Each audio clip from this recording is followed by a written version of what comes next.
One of the great things about America, and there are many great things about America, is that we're not some backward, medievalist, fundamentalist shithole ruled by priests or ayatollahs. And the reason for that is that the founding fathers, in their wisdom, insisted on a separation between church and state. And the reason they did that is because they were wise men. Most of the more intelligent of them, at least, like Thomas Paine, George Washington, Thomas Jefferson, were deists. That is, they sort of believed in God in that sort of vague, sort of wishy-washy kind of way, but realised, as surely we all realise, that organised religions, like Christianity, for instance, are a load of old bollocks.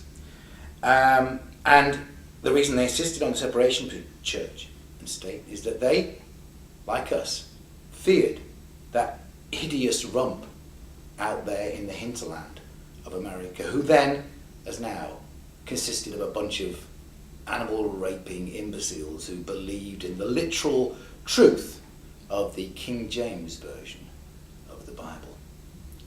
And that's why they insisted on a separation between church and state. Unfortunately, as I'm sure you know, it hasn't worked.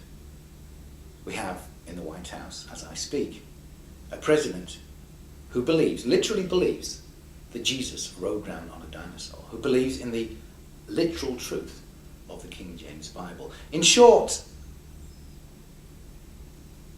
we need to reinforce the barrier between church and state. We need to take things one step further. We need to enforce the Constitution by revolutionary means. And the revolutionary means, which I suggest, is that we stop those who believe in God voting. Now, how we do this, I don't quite know. I think perhaps we should have police officers at polling stations who simply ask the question, do you believe in God? And if the potential voter replies yes, then they're sent home. After all, in several states, like Texas, imbeciles aren't allowed to vote. That's actually written in the state constitution. And what could be more imbecilic than believing that the earth was created by some beady-weedy giant space alien god? Okay, the obvious question, how would we pay for this? I suggest that this measure is paid for by taxes collected locally. In Philadelphia, I specifically suggest that we impose swinging fines on Christians who double park on a Saturday. As anybody who's tried to drive over the weekend in Philadelphia will realise you can't move. Christians just park wherever they want, and the police do absolutely nothing about it. I suggest that we impose a fine of, say, $500 for a first offence for all Christian double parking on a Sunday, and then for a second offence, take away their cars and sell them, using the funds to establish a special police force entirely dedicated to removing children from the homes of the fanatically religious,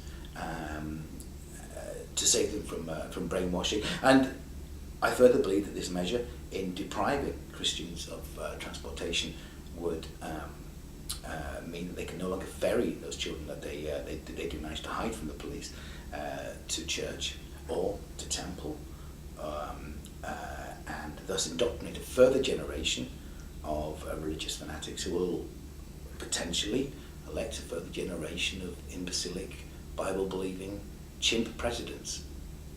And that's what I think. Thank you. Thank you for listening, America. Thank you for watching, America.